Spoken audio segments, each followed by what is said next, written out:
तरह साड़ी को लपेटा गया है उसे देखकर तो यही लग रहा है कि मर्डर से पहले रेप हुआ है। जरा ठीक से चेक कीजिए। Yes sir. सर ये एक नहीं 2 बॉडीज हैं। क्या? मेरा मतलब है सर एक बॉडी में 2 डेड बॉडी। बॉडी का निचला हिस्सा किसी आदमी का है और ऊपर का हिस्सा औरत का। यानी कि मर्डरर ने एक आदमी और एक औरत का मर्डर करके उनकी बॉडी को बीच से काट के आपस में सिल दिया। आज तक मैंने अपने करियर में बहुत सारे केसेस देखे हैं, लेकिन ऐसा वहशियाना तरीका मैंने पहली बार देखा। नमस्कार, मैं senior inspector Rajesh Jadhav, crime petrol Dastak के आज के इस भाग में आप सबका स्वागत करता हूं। आज मैं आपको उस केस के बारे में बताने जा रहा हूं जो मेरे पास तब आया था जब मैं मुंबई के बोरीवली पुलिस स्टेशन में पोस्टेड था। इस केस में 2 लाशों को जिस तरह से एक साथ सिला गया था, उससे ये साफ था कि ये मर्डर नफरत की वजह से किए गए थे या फिर ये किसी साइको का काम था। वैसे देखा जाए तो इस केस में हमें 2 लाशें मिली थी, लेकिन 2 लाशें गायब भी थी और अब हमारा ये काम था कि इन लाशों के बचे हुए हिस्सों को ढूंढना और ये पता करना कि मरने वाला आदमी और औरत आखिर कौन है, उनको इस तरह से मारने की वजह क्या है और 2 लाशों को एक साथ सिलकर ये मर्डरर एग्जैक्टली क्या मैसेज हमें देना चाहता है।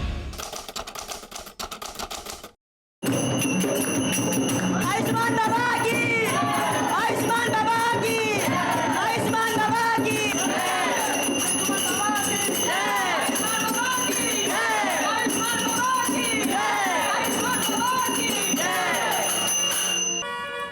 ये मेरी पत्नी है बाबा, डिप्रेशन का शिकार हो चुकी है, दिन रात दुखी रहती है बाबा, घर में बहुत क्लेश होता है, कृपया इसका इलाज कीजिए, हम लोग बहुत परेशान हैं बाबा।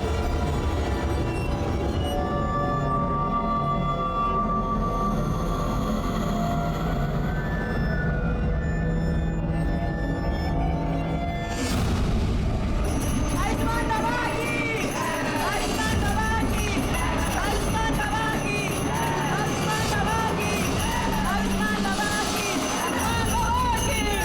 आयुष्मान बाबा की, आयुष्मान बाबा की, आयुष्मान बाबा की, आयुष्मान बाबा की। जा ले जा अपनी पत्नी को घर, शीघ्र ही वह ठीक हो जाएगी। बाबा की जय हो, बाबा की जय हो। आओ भक्तों, बाबा का आशीर्वाद ले लो।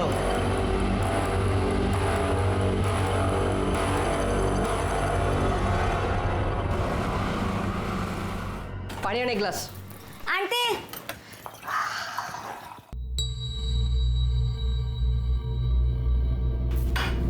ये ले, घर घर के लिए। अब देख क्या रही है, पगार हुआ यार। मुझे नहीं चाहिए तेरे पाप की कमाई। क्या बोलिस? पाप की कमाई? ये मेरी मेहनत का पैसा है। मेहनत का पैसा? हाँ, ये मेहनत का पैसा है तेरा या तेरे उस ढोंगी कमीने बाबा की पाप की कमाई है? ए बाबा को कुछ मत बोला, देख दांत तोड़ दूंगा मैं तेरे। तू भूल गया उसका क्या किया था? वो बाबा जो भक्ति के नाम पे दूसरी औरतों की चुम्मा चाटी करता है। देख, मुझे तेरा नहीं पता, पर मुझे बहुत शर्म आती है इस पाप की कमाई खाने में। चल तेरी तो मैं।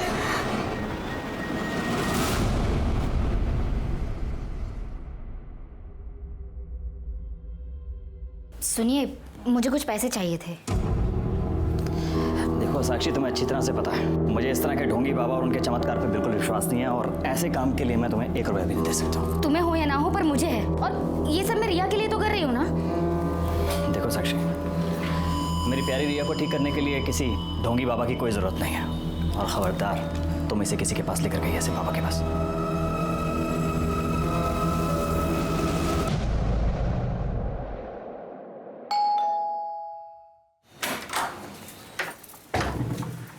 काजल, थोड़ी सी शक्कर मिलेगी? वाटी अनलेस? हाँ, वाटी।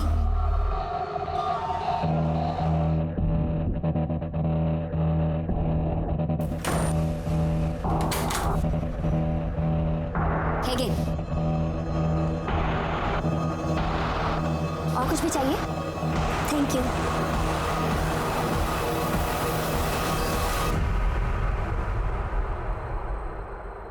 ठीक किया जो तुम इसे मेरे पास उपचार के लिए ले आई।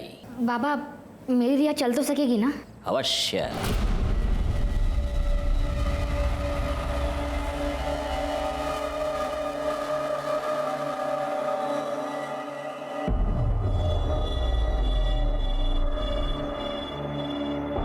ले, ये तेल है, प्रतिदिन 3 प्रहर इस तेल से तेरी बच्ची के पैरों पर मालिश करना। भगवान की कृपा रही, ये बच्ची चलने तो क्या दौड़ने लगेगी। सच बाबा, सुना रिया, तू चलने लगेगी। अच्छा बाबा, प्रणाम। आयुष्मान बाबा की, आयुष्मान बाबा की, आयुष्मान बाबा की, आयुष्मान बाबा की।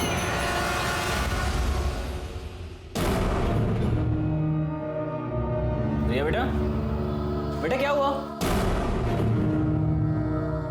बाप रे, क्या हो गया है लोगों को?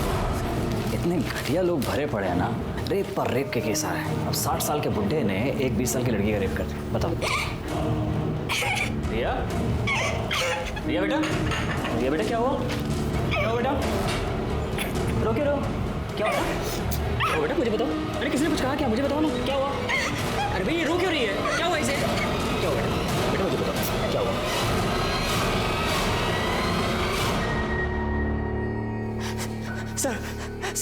सर देखिए ना सर, मेरी बेटी के साथ क्या हो गया सर? सर मेरी बेटी के साथ सर रेप हो गया है सर। आप प्लीज बैठ और मुझे शांति से बताइए कि एग्जैक्टली। सर मेरे मना करने के बाद भी ना मेरी बीवी साक्षी सर मेरी बेटी को ना उस ढोंगी बाबा के पास लेके जाती थी सर 6 महीने से।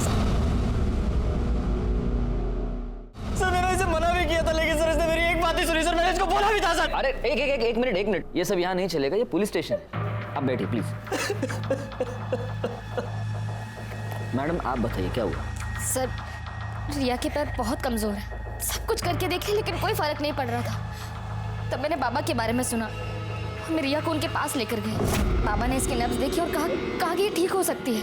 बाबा ने मुझे एक तेल दिया और कहा कि मैं उससे रिया के पैरों की मालिश कर, लेकिन उससे भी कोई फर्क नहीं पड़ रहा था। मैंने बाबा को बताया तो उन्होंने कहा कि शायद मैं ठीक से मालिश नहीं कर रही हूँ। मैं रिया को उनके पास लेकर जाऊँ, वो मुझे सही तरीका बताएंगे। पहले तो मैं डर गई कि कोई अनजान आदमी मेरी बेटी के पैरों को हाथ लगाएगा। मेनका, जी बाबा। मेरी आंखों पर पट्टी बांधो। मेरे पास फीस के लिए पैसे नहीं हैं। अरे रे रे रे रे रे रे, पैसे नहीं है तो कोई बात नहीं। अब पैसा ही सब कुछ थोड़ा ना है, क्यों बाबा? है ना? अब पैसा नहीं है तो उसके बदले कुछ और देना पड़ेगा। अलग चीज मतलब उसके बाद मैं तेल लेने के लिए अकेले आश्रम गई। वहां पर उन्होंने मुझे वेटिंग रूम में बैठने को बोला। कौन था वो? पता नहीं सर, लेकिन जब होश आया तो देखा कि मेरे कपड़े मेरे साथ भी रेप हुआ था। उसके बाद 2 बार और ऐसा हुआ। 3 बार तेरे साथ रेप हुआ, तूने मुझे बताया तक नहीं? तुझे मजा आ रहा था रेप करने में, और मेरी बेटी को लेकर उस जोगी बाबा के पास। तुझे कितनी बार बोला था? तुझे कितनी बार बोला इसको मत लेके जाओ? एक मिनट, अभी आप बैठेंगे प्लीज, वरना मुझे आपको बाहर निकालना पड़ेगा। रिया में इम्प्रूवमेंट दिख रही थी। अगर मैं तुम्हें बताती तो तुम ट्रीटमेंट रुकवा देते, इसीलिए मैंने नहीं बताया। लेकिन फिर 4 दिन पहले 13 तारीख को मैं रिया को लेकर आश्रम गई। आर्यमन ने हमें कहा कि हम वेटिंग रूम में वेट करें। बाबा बाहर गए, उनके शिष्य ने हमें एक शरबत पिलाया। ऐसे पी के हम दोनों बेहोश हो गए। लेकिन बेहोश होने से पहले मुझे याद, आर्यमन मुस्कुरा रहा था। मुझे लगा कि फिर से, लेकिन जब मुझे होश आया तो मेरे साथ कुछ भी नहीं हुआ था। लेकिन मैंने आर्यमन से पूछा कि उसने ऐसा क्यों किया, तो उसने कहा कि उसने तो रिया को हाथ तक नहीं लगाया। लेकिन मैं जानती हूँ सर कि आर्यमन ने मेरी रिया के साथ रेप।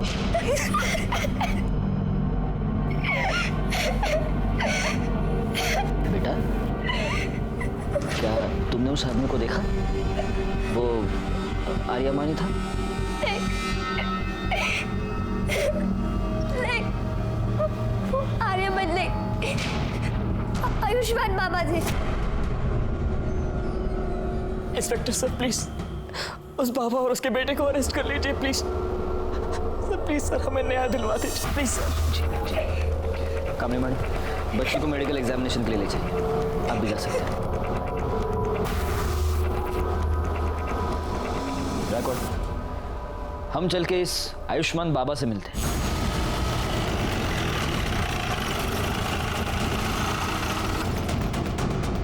साक्षी हम पर ऐसे आरोप कैसे कर सकती है अपने बाबा के बारे में? देखिए, आपको जो कुछ भी कहना है पुलिस स्टेशन चलकर कहिए। चलिए। साहब 1 मिनट बेटा, ये कोई आम आदमी चलते फिरते आदमी नहीं है, बाबा है आयुष्मान बाबा। और इनके भक्तों को पता चला ना कि आपने इनको ऐसे उंगली भी लगाई है, दंगे भड़क जाएंगे साहब, बता रहा हूँ। दंगे वंगे बाद में, सबसे पहले तो तेरे को उठा के अंदर डाल दूंगा। चल यार ना, चलिए चलिए, मैं कह रहा हूँ कर रही है। ये सत्य नहीं है। सभी भक्तों को वही शरबत ग्रहण के लिए दिया गया था। उनमें से किसी को कोई समस्या नहीं हुई। आप चाहे तो दूसरे भक्तों से पूछ सकते हैं। बाबा 13 तारीख को आश्रम में थे ही नहीं, वो एक भक्त के यहाँ आमंत्रित थे। मैं स्वयं पूरा दिन उनके साथ ही था। हम लोग शाम को आश्रम एक साथ ही लौटे थे। सर मैं तो ज़्यादातर अकाउंट केबिन में ही रहता हूँ, तो बाहर क्या चलता है क्या नहीं चलता मेरे को नहीं मालूम। सच है, भगवान भी इंसान को नहीं पहचान सकता। मैंने साक्षी और उसकी बेटी को बहुत सहायता की थी, फिर भी न जाने क्यों उसने मुझ पर ऐसे घृणित आरोप क्यों लगाए। लेकिन आपको क्या लगता है बाबा, मतलब क्यों लगाए होंगे उसने ऐसे घृणित आरोप आप पर? एक ही कारण हो सकता है। अच्छा, मेरे उपचार के पैसे देना नहीं चाहती होगी, अन्यथा मदद जो करता है उसे ऐसे प्रत्युत्तर में ऐसे घृणित आरोप कोई नहीं लगाता। लेकिन उसकी चूक हो गई, वो चूक गई। 13 तारीख को पूरा दिन हम आश्रम में थे ही नहीं। सर इसके असिस्टेंट गणेश ने भी यही कहा कि ये लोग शाम को वापस आए थे। क्योंकि यही सत्य है। हमारा शिष्य गणेश पूरा दिन हमारे साथ था, और जिस भक्त के यहाँ हम पूरा दिन उपस्थित थे, आप उनसे भी पूछ सकते हैं। दोनों को आशीर्वाद है मेरे। अब हम यहाँ से प्रस्थान करेंगे। अरे नहीं नहीं नहीं नहीं, प्रस्थान वस्थान आप कुछ नहीं कर सकते अभी। क्या है बाबा, आप रेप अक्यूज्ड हैं, तो अब आप यहीं रहेंगे। बैकवर्ड, बाबा को उनकी कुटिया दिखा दो। अब अगले कुछ दिन तक भजन पूजन कीर्तन फिरतन वहीं पे ले जाओ। चलिए, देखिए ये गलत है। लड़की के कंप्लेन के बाद आयुष्मान बाबा को पुलिस ने रेप के केस में अरेस्ट कर लिया है। अभी भी तुझे लगता है कि तेरा बाबा ढोंगी नहीं है? काजल चुप बैठ, मैं बाबा को बहुत पहले से जानता हूँ, वो ऐसा कर ही नहीं सकते। और अगर रेप हुआ भी है ना तो बाबा ने नहीं किया है, वो उस कमीने आर्यमान ने किया है, क्योंकि वो आर्यमान एक नंबर का। अच्छा, तो फिर पुलिस ने तेरे बाबा को क्यों पकड़ा? हाँ, संभल के रहे, हाँ संभल के रहे, कहीं बाबा तुझे भी अरेस्ट ना करवा दे। सर, ये रही रिया की मेडिकल रिपोर्ट। इस रिपोर्ट के मुताबिक रिया की बॉडी पर कोई सीमन नहीं मिला है। ये तो एक्सपेक्टेड ही था। 4 दिन बाद वो लोग कंप्लेंट लिखवाने आए थे, 4 दिन बाद हमें क्या मिला? सर एक बात और, रिया की मेडिकल रिपोर्ट से पता चला है कि उसके साथ सेक्स हुआ है, वो वर्जिन नहीं है। नहीं, लेकिन कमली मैडम, ये बात लेकर हम कोर्ट में नहीं जा सकते। बाबा का वकील पहली हियरिंग में ये साबित कर देगा कि रिया खुद सेक्सुअली एक्टिव थी और अब उसके माँ बाप बाबा को फंसाने के लिए ये सब चाल चल रहे हैं। नहीं, हमें कोई ऐसा पुख्ता सबूत चाहिए जिससे हम ये साबित कर पाए कि रेप बाबा ने किया है।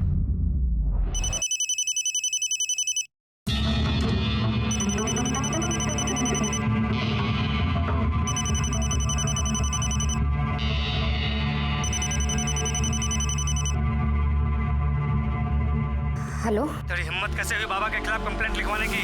बोल गई बाबा कौन है? या तो कंप्लेंट वापस ले, वरना हम तुझे और तेरी बेटी को छोड़ेंगे नहीं। नहीं नहीं, मेरी बेटी को कुछ मत करना। वो कौन है? कौन है? कौन है? कौन बोल रहा है? हिम्मत है तो सामने आके बात कर। अरे फोन पे क्या धमकी दे रहा है? आ सामने आ। हेलो हेलो, काट दिया। जो भी ऐसे छोड़ूंगा। कहाँ जा रहे हो? अरे पुलिस को इन्फॉर्म करने जा रहा। नहीं नहीं, उसने धमकी दी है। साक्षी, तुम अब भी नहीं समझ रही हो, हमें पुलिस को इन्फॉर्म करना पड़ेगा। ये सब बंद होना चाहिए। नहीं, आप मेरी बात सुनिए ना। साक्षी प्लीज, देखिए मेरी बात सुनिए। Please Sakshi.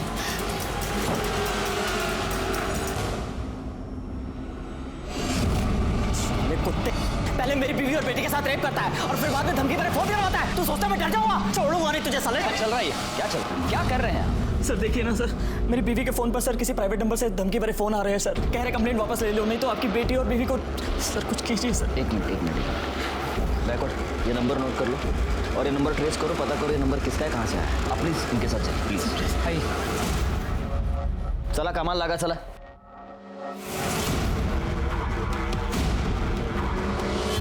सर, आयुष्मान बाबा को बेल मिल गई है।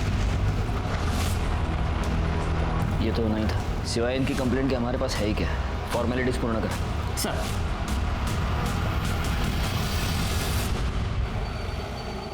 रिया, भाई साहब आपने रिया को कहीं देखा क्या? नहीं। रिया को कहीं देखा क्या? नहीं। वॉचमैन भैया, रिया को कहीं देखा क्या? साक्षी, क्या हुआ? भाभी वो रिया ना नीचे वॉक करने के लिए आई थी। मैंने पूरा कंपाउंड देख लिया, कहीं मिल नहीं रही है। अरे इधर ही किधर होगी ना। क्या हुआ साक्षी? इतना घबराई हो क्यों? रिया कहीं मिल नहीं रही है प्रवीण। उसने उसे किडनैप कर लिया। उसने कहा था कि वो हम लोगों को नहीं छोड़ेगा और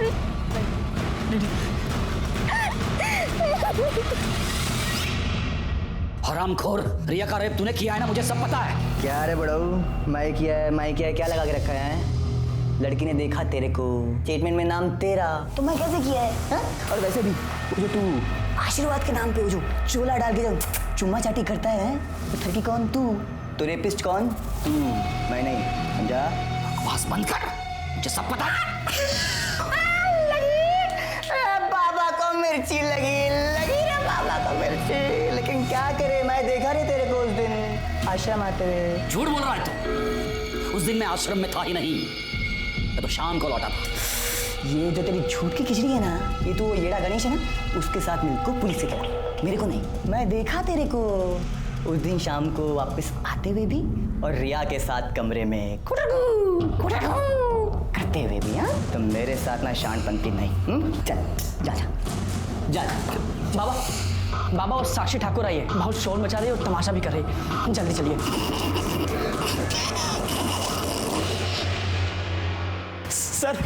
सर हमारी बेटी रिया गायब हो गई है सर उसे बचा लीजिए सर। उन्हीं लोगों ने सर किया है ये सब।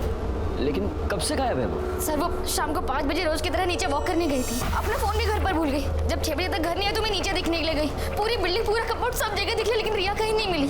सर उस बाबा ने ये किडनैप किया है सर मेरी बेटी को बचा लीजिए सर। देखिए, आप निश्चिंत रहिए, हम जरूर रिया को ढूंढ निकालेंगे।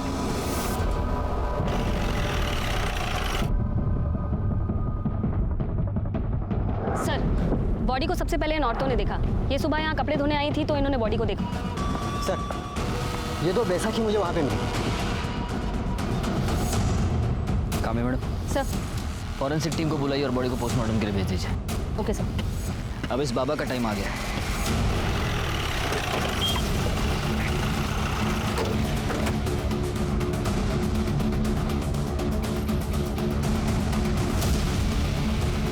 यहाँ तो ताला लगा हुआ है। सुनिए, ये इस आश्रम को ताला क्यों लगा हुआ है? पता नहीं साहब, हम तो जब सुबह दुकान पे आए तो देखा कि ताला लगा है।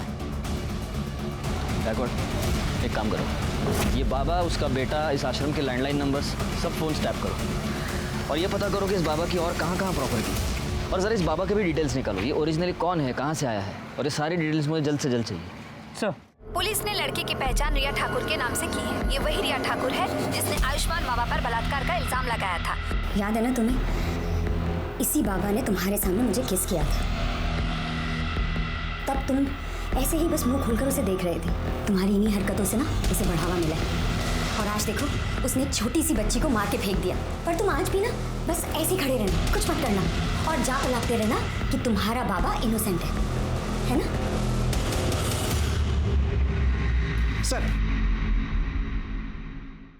कल रात को जब ड्यूटी खत्म होने के बाद आप घर चले गए तो एक आदमी ने कॉल किया था। वो कह रहा था कि रिया मर्डर केस के बारे में कुछ जानता है और आपको बताना चाहता है। मैंने उससे कहा कि आप घर चले गए तो उसने कहा कि मैं दोबारा कॉल करूंगा। उसने फ़ोन कट कर दिया और अभी तक उसको कॉल नहीं है। मैं सुबह से ट्राई कर रहा हूँ उसको कॉल करने की, लेकिन मोबाइल स्विच ऑफ आ रहा है। जोशी, पता करो ये नंबर किसका है। हो सकता है इससे हमें कोई इंपॉर्टेंट लीड मिले। Yes sir. रिया ठाकुर की पोस्टमार्टम रिपोर्ट के मुताबिक पहले उसके साथ रेप हुआ था, फिर 18 तारीख की शाम 7 और 8 बजे के बीच उसका गला घोट के उसे मार दिया गया। बॉडी पर सीमेन या कोई ऐसी चीज़ मिली जिससे मर्डरर को आइडेंटिफाई कर पाए? नहीं सर, बॉडी की फोरेंसिक रिपोर्ट 2 दिन बाद आएगी। 2 दिन? ठीक है, तब तक वेट करते, हो सकता है उससे कोई क्लू मिले। सर आयुष्मान ट्रस्ट के नाम से आयुष्मान बाबा की 4 प्रॉपर्टीज है, बोरवली, दहिसर, वसई और विरार में। लेकिन चारों प्रॉपर्टीज में कोई रहता नहीं है, वहाँ पे ताला लगा हुआ है। जयकोट, एक काम करो, इन चारों जगहों पर सिविल में अपने आदमी रख दो 24 घंटे। पता नहीं क्यों मुझे ऐसा लगता है कि बहुत जल्द यहाँ पर कोई रहने आएगा। सर, हमने आयुष्मान बाबा की डिटेल्स निकाली तो पता चला कि ओरिजिनली वो विरार का रहने वाला है और कुछ साल पहले किसी रामनारायण तिवारी नाम के वैद्य को असिस्ट कर रहा था। उसका कंपाउंडर था। बैकवर्ड, एक काम करो, इस रामनारायण तिवारी वैद्य से पूछताछ करो और इस बाबा के बारे में जितनी डिटेल्स हो सके उतनी डिटेल्स निकालो। सर, वो हमारे पास 3 साल काम किया था। हमने उसको सब सिखा दिया था, मालिश करना, हड्डी बिठाना और आयुर्वेद तरीके से उपचार करना, दवाई बनाना भी। लेकिन था बड़ा होशियार, हर काम फटाफट सीख जाता था। लेकिन उसे एक आदत थी, वो आयुर्वेद और एस्ट्रोलॉजी की किताब पढ़ने का बड़ा शौक था। जरा सा भी समय मिले किताब खोल के पढ़ने लगता था। फिर एक दिन आया, कहने लगा कि हम कल से काम पर नहीं आएंगे। हम कहा, कहाँ हैं? बहुत उससे कहा कि रुक जा, लेकिन नहीं रुका, वो चला गया। 1 साल बाद सुनने में आया कि साकिब खान जो है आयुष्मान बाबा बन गए। एक मिनट, ये साकिब खान कौन है? अरे वही आयुष्मान बाबा जो है वही साकिब खान है। मुस्लिम से हिंदू नाम बदल के बाबा बना। और ये आर्यमन उसका बेटा इमरान। हाँ, जब उसकी जोरू मरी तो इमरान 2 साल का रहा होगा, तो इसने माँ का भी प्यार दिया, बाप का भी प्यार दिया। बहुत लाड करता था और लाड प्यार के चक्कर में लड़का खराब हो गया।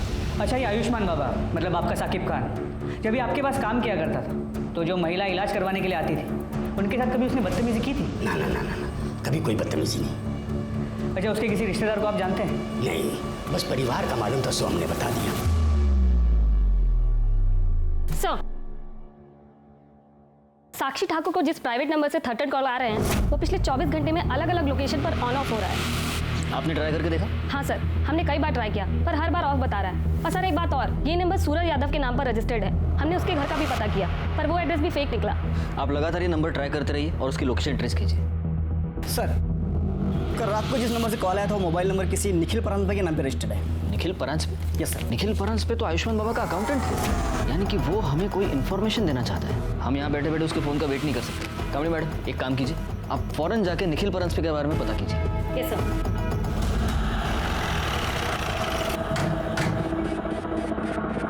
क्या आप बता सकती हैं कि काजल और निखिल कहाँ गए हैं? हाँ मैडम, कल शाम को करीब 8 बजे मैंने काजल और निखिल दोनों को एक साथ जाते देखा। मैं तो खुद हैरान थी कि दोनों एक साथ कहाँ जा रहे हैं। मतलब 24 घंटे लड़ाई झगड़ा करते रहते हैं। किस बात पे? अब ये तो नहीं पता मैडम। एक बार मैंने काजल से पूछने की कोशिश की थी तो उसने मुझे कुछ नहीं बताया, लेकिन हाँ, उसका वो हीरो है ना, उसको जरूर बताया होगा। हीरो? कौन हीरो? अब ये तो ज़्यादा तो मुझे कुछ नहीं पता, लेकिन हाँ, कुछ हफ्तों पहले जब मैं मार्केट से घर वापस आ रही थी तब मैंने देखा कि वो काजल का बॉयफ्रेंड था। अब ये सब तो मुझे नहीं पता, लेकिन हाँ, वो तभी आता था जब निखिल घर पर नहीं रहता था। कुछ दिनों पहले मैं काजल के घर शक्कर लेने आई थी, तब मैंने उसे बैठा देखा था। पहचान सकती हो कौन है वो? स्केच बनवा सकती हो? वो तो मैं नहीं बता सकती क्योंकि मैंने उसे सिर्फ 2 बार देखा है और वो भी पीछे से। निखिल और काजल का फ़ोन नंबर और फोटो तो होगा ही आपके पास? जी। मतलब आयुष्मान बाबा सादिक खान है जो फ्रॉड करने के लिए एक हिंदू बाबा बना। बैकवर्ड, मैंने तुम्हें उसके प्रॉपर्टीज पर नजर रखने के लिए कहा था, उससे कुछ पता चला? नहीं सर, अब तक तो वहाँ कोई भी नहीं आया। पर आसपास के लोगों से पूछताछ की तो समझा कि उन प्रॉपर्टीज में हमेशा ताला होता है। वहाँ किसी को आते जाते देखा नहीं है। उसके बैंक अकाउंट चेक किए? उसे पैसे की जरूरत तो पड़ती होगी। वहाँ से भी कोई लीड नहीं मिल पाया। जब से बाबा गायब हुआ है अकाउंट्स में ना कोई पैसे डिपॉजिट हुए हैं ना ही विड्रॉ। बड़ी अजीब बात है, एक फ्रॉड बाबा गायब होता है, उसके साथ उसका अकाउंटेंट गायब होता है और साथ में अकाउंटेंट की बीवी भी गायब होती है। अच्छा, अभी कामड़ी मैडम ये बता रही है कि बीवी का किसी के साथ अफेयर चल रहा था। हो सकता है इन दोनों के बीच में बहुत झगड़े थे इसीलिए उसका अफेयर चल रहा था, या फिर उसका अफेयर चल रहा था इसलिए झगड़े थे। कोई और रीज़न लगता है? सर मुझे तो लगता है झगड़े का रीज़न उसकी बीवी का अफेयर ही हो सकता है। लेकिन अगर ऐसा है तो कल शाम को दोनों एक साथ कहाँ पर गए थे? कहीं ऐसा तो नहीं कि मर्डरर को पता चल चुका था कि निखिल पुलिस को कोई इन्फॉर्मेशन देने वाला है, इसलिए इन दोनों मियाँ बीवी को साथ में कहीं पर बुला लिया? सर मुझे लगता है कि ये निखिल काजल और उसके बॉयफ्रेंड को कन्फ्रंट करना चाहता था, इसलिए उन्हें साथ लेकर गया। मगर काजल और उसके बॉयफ्रेंड ने निखिल को गायब कर दिया और दोनों भाग गए। पॉसिबल, लेकिन फिर भी ये थियरी है गायकवाड़। हम कंफर्म ये नहीं कह सकते कि निखिल अपनी बीवी के अफेयर की वजह से गायब है या फिर बाबा की वजह से। और गायब होकर गया कहाँ? सर, गोरे के जंगल एरिया में एक लाश मिली है।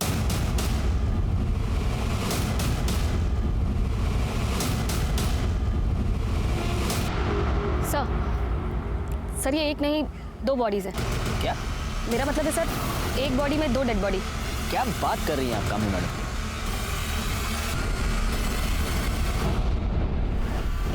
बॉडी का निचला हिस्सा किसी आदमी का है और ऊपर का हिस्सा औरत का। या तो ये निखिल हो सकता है या फिर काजल का बॉयफ्रेंड। ये हो सकता है कि निखिल ने काजल को और उसके बॉयफ्रेंड का मर्डर करके उन दोनों की लाश को ऐसे इस तरह से सिल दिया होगा। पर सर, बॉडी को कोई इस तरह स्टिच क्यों करेगा? हो सकता है वो ये स्टेटमेंट करना चाहता हो कि तुम दोनों का अफेयर था, तुम दोनों एक साथ आना चाहते थे, लो मैंने तुमको मार के एक कर दी। निखिल तो साइको लग रहा है। बिल्कुल है, लेकिन ये सब तब तक एक थियरी है जब तक हमें ये पता नहीं। बॉडी को पोस्टमार्टम के लिए भेजने का इंतजाम कीजिए और फॉरेंसिक टीम को बुला लीजिए। Yes sir. पता कैसे चलेगा कि ये बॉडी का निचला हिस्सा किसका है? सर एक आइडिया है। काजल के नेबर्स ने कहा था कि उन्हें यहाँ 1 साल हो गया है। हो सकता है इस बीच वो कभी बीमार पड़े और कभी अपना ब्लड टेस्ट किया, तो आसपास के लैब से कुछ इन्फॉर्मेशन मिल सकती है। मतलब ब्लड ग्रुप से? जी सर। Good idea. एक काम करो, उनके घर के आसपास जितने भी पैथोलॉजी लैब्स हैं वहाँ पर पता करो immediately. Sir sir pathology lab से मिली रिपोर्ट और पोस्टमार्टम रिपोर्ट में जो ब्लड ग्रुप आया है उससे ये साफ होता है कि लोअर बॉडी निखिल परांजपे की है। नहीं, लेकिन अगर निखिल परांजपे और काजल के बॉयफ्रेंड का ब्लड ग्रुप सेम हुआ तो? सर ये तो मैंने नहीं सोचा था। पोस्टमार्टम रिपोर्ट के मुताबिक काजल का मर्डर 19 मई को रात 9 से 10 के बीच हुआ है और मृणाल ने हमें बताया कि उसने उन दोनों को 8 बजे घर से निकलते हुए देखा। मतलब निखिल ने यहाँ फ़ोन करने के तुरंत बाद। हेलो, ठीक है सर। गोरे के डंपिंग ग्राउंड के पास 2 आधी कटी हुई डेड बॉडीज मिली।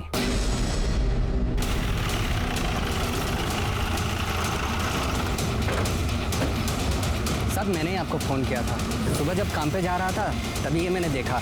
और 100 ये बॉडी तो निखिल की है। मतलब इसे इतना तो क्लियर हो गया कि उस बॉडी का निचला हिस्सा निखिल का था। सर सिर के पीछे गहरी चोट है, हो सकता है मौत की वजह ये चोट ही है। सर ये देखिए,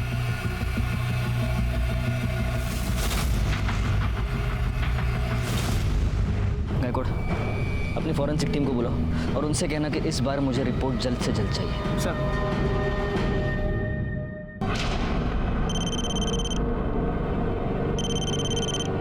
हाँ सर। कोई अपडेट?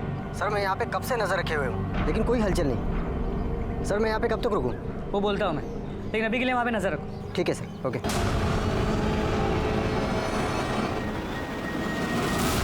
हे शिंदे ना येऊ दे. सर गायकवाड, आयुष्मान बाबांड्याच्या मुलाबद्दल काय कळलं का? नाही सर, पण लवकरच समजेल. और सर निखिल की पोस्टमार्टम रिपोर्ट, इसके मुताबिक उसकी मौत 19 मई की रात 9 और 10 के बीच हुई है और मौत की वजह सर पे रॉड जैसी किसी चीज़ से वार किया जाना है। इसका मतलब सिर्फ घर से निकलते वक्त ही नहीं बल्कि मर्डर के वक्त भी ये दोनों मियाँ बीवी एक दूसरे के साथ थे। गायकवाड एक काम करो, हमें जहाँ पर ये दोनों सिली हुई बॉडीज मिली पता करो कि मर्डर के टाइम पे वहाँ आसपास कितने मोबाइल नंबर देखते थे और उन नंबर्स को बाबा उसके बेटे और बाकी के असिस्टेंट के नंबर के साथ मैच करके देखो। सर ये रहे काजल के कॉल रिकॉर्ड्स। इस कॉल रिकॉर्ड के मुताबिक काजल के कॉल्स की ड्यूरेशन 1 से 1.5 मिनट की थी, सिवाय एक नंबर को छोड़ के। खोपोली में एक नंबर है, 3 हफ्ते पहले काजल ने उस पर 20 मिनट तक बात की थी। किसका नंबर है? काजल की माँ मुक्ता।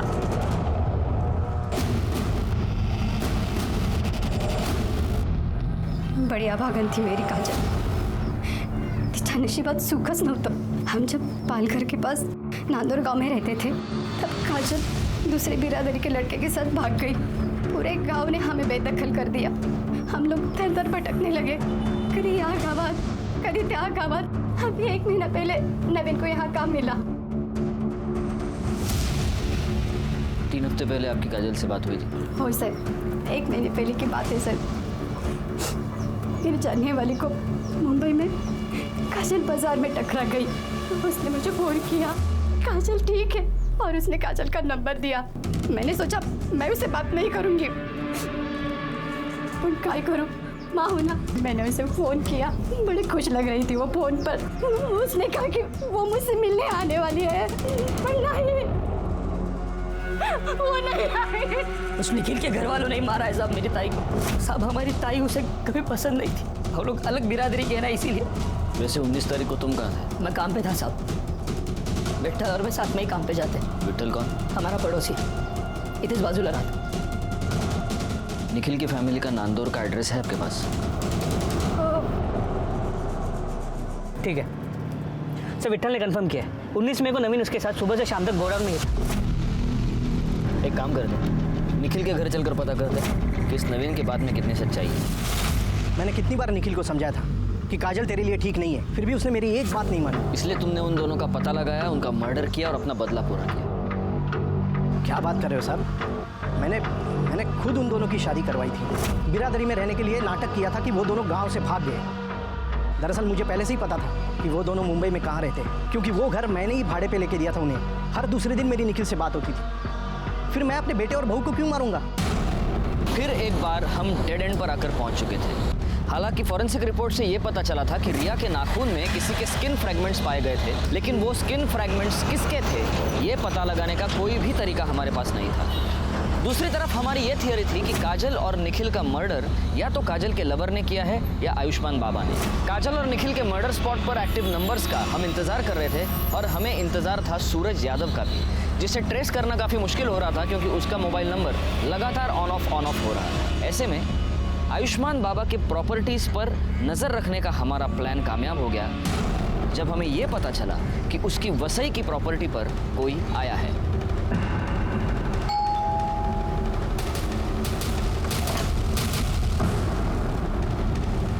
जी, आपका नाम? माजिद खान। सादिक खान को जानते हैं? हाँ, वो हमारे फूफी के लड़के हैं, हमारे बड़े भाईजान हैं। बड़े ताज्जुब की बात है माजिद साहब, आपकी आवाज़ आपके फूफी के लड़के से बहुत मिलती जुलती है।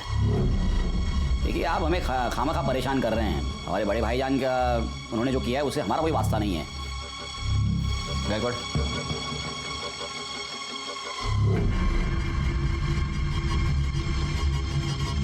बड़े ताज्जुब की बात है। सिर्फ आवाज़ ही नहीं, आपके हाथ पर चोट का निशान भी आपके फूफी के लड़के से मिलता जुलता है। सुनिए मेरी बात सुनिए। आयुष्मान बाबा, अब तेरे आशीर्वाद देने के दिन ख़त्म हो गए, अब हम तुझे आशीर्वाद देंगे। सर, मुसलमान होके मैं आयुर्वेद या ज्योतिष का धंधा नहीं कर सकता, इसलिए फिर सादिक खान से मैं आयुष्मान बाबा बन गया। सर, मुझे बहुत जल्दी फेमस होना था, बहुत जल्दी बहुत सारे पैसे कमाने थे, इसीलिए वो लिप किस वाला आइडिया लगाया। साक्षी और रिया के अलावा और कितनी औरतों का रेप किया है? नहीं सर, मैंने किसी का रेप नहीं किया है सर। ना मैंने ना मेरे बेटे ने सर किसी का बेजा फ़ायदा नहीं उठाया है। मानता हूँ सर कि वो बदज़बान है, थोड़ा बेकाबू हो गया है, लेकिन सर वो ऐसा कुछ करेगा, किसी को इस तरह नुकसान पहुँचाएगा, ये मैं नहीं मानता। वो बेकाबू हो गया या तूने होने दिया? सर, शुरू में मैंने उसे काबू में करने की कोशिश की, लेकिन इसको मशवरा देना सिखाऊं कैसे? आज के बाद अगर मेरे को मशवरा दिया ना जबरन, तो साले पूरी दुनिया को बता देगा मैं कि तू कोई बाबा नहीं है रे, तू मुसलमान है क्या? हाँ, चल 25,000 लेके। अरे ऐश करने की, अरे चल जा खड़ा हो। लाता। अच्छा ये बता, निखिल के साथ तूने क्या किया? निखिल के साथ? सर, उसके साथ मैं क्यों कुछ करूँगा? क्योंकि तुझे ये पता चल चुका था कि रिया मर्डर केस में निखिल हमें कोई इन्फॉर्मेशन देने वाला था। नहीं सर, मुझे इसके बारे में कुछ नहीं पता है, बल्कि मैं तो उसे नौकरी पर भी नहीं रखने वाला था जिस दिन से मैंने काजल के बारे में सुना है। मतलब सर, वो काजल को भगाकर शादी करके मेरे पास आया था मुंबई। काजल को मेरे पास इसलिए लाया था कि ताकि मैं उसको आशीर्वाद दूँ, और फिर मेरे पास नौकरी मांगने लगा, और उस वक्त मेरे पास एक अकाउंटेंट की जॉब खाली थी, तो मैंने कहा था उसे कि मैं उसे नौकरी दूंगा। तो ठीक है, कल से तुम यहाँ नौकरी पे आ जाना।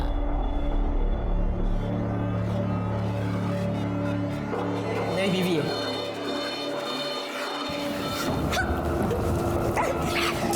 आर्यमन, ये बदतमीजी है। ये क्या कर रहे हो तुम? क्यों चिल्ला रहा है? आशीर्वाद तो दिया है जैसे तू देता है। निखिल, रिया और काजल तीनों का मर्डर हुआ है। बता, इसमें से कौन सा खून तूने किया, कौन सा तेरे बेटे ने किया, या दोनों ने मिलके किए तीनों खून? नहीं सर, हमने किसी का खून नहीं किया, सच कह रहा हूँ सर। अगर मर्डर नहीं किया तो भाग क्यों गया था? रिया के बारे में सुन के डर गए थे हम लोग। बेटा कहाँ है तेरा? कहाँ छुपा के रखा है उसको? जिस दिन से आश्रम से भागा उस दिन से वो गायब है सर। गायकवाड़, इसका डीएनए टेस्टिंग कराओ। रिया के नाखून में जो स्किन का फ्रैगमेंट मिला उससे मैच करके देखो। आयुष्मान बाबा आखिर तक यही कहता रहा कि वो निर्दोष है, और हमारे पास भी उसके खिलाफ कोई भी पुख्ता सबूत नहीं था। हम उसके डीएनए टेस्ट के रिजल्ट का इंतजार कर रहे थे। आर्यमान अभी तक गायब था। ऐसे में हमारे पास उन फ़ोन नंबर्स की लिस्ट आई जो 19 मई को रात 9 से 10 के बीच निखिल और काजल के मर्डर स्पॉट पे एक्टिव थे। वो 3 नंबर्स थे, और उन 3 नंबर्स में से एक नंबर के बारे में हमें पहले से ही पता था।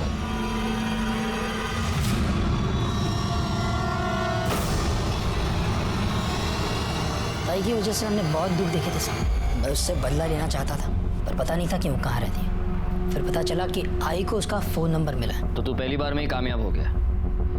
तूने काजल को फ़ोन करके गोराई बुलाया और वहाँ पे तूने उसको मार दिया। नहीं साहब, पहले मैं उसके घर गया था उसको मारने के लिए, लेकिन तब उसकी पड़ोसी ने मुझे देख लिया, और दूसरी बार अखबार वाला पैसे लेने आया था। तो वो तू था जिसको मृणाल ने देखा था? मैंने सोचा कि ताई को किसी ऐसी जगह ले जाके मारना होगा जहाँ मुझे कोई देख नहीं पाए। हाँ बोलो नमीन।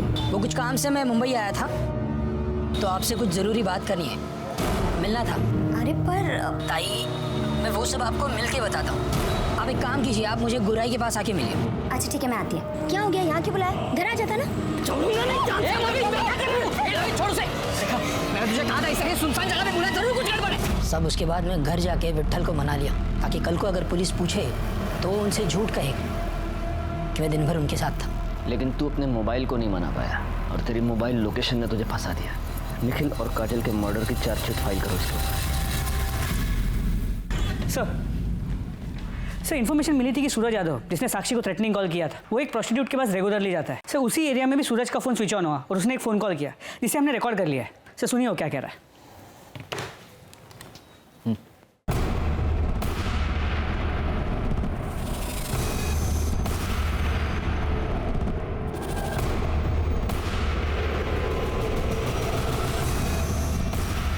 एक मिनट गायकवाड़, इसका नाम सूरज यादव है ना? तो ये इस तरह से हिंदी क्यों बोल रहा है?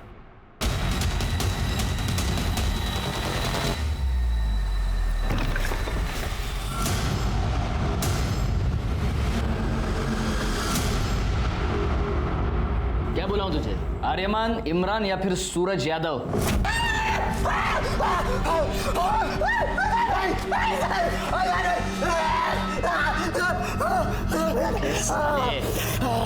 रिया के नाखून में जो स्किन मिला है ना, उससे तेरे बाप का डीएनए 50% मैच होता है। इसका मतलब तेरा पूरा 100% होगा। इसलिए मैं बोल रहा हूँ नाटक मत कर, क्योंकि हम ये आसानी से प्रूव कर सकते हैं कि तूने रिया का मर्डर किया।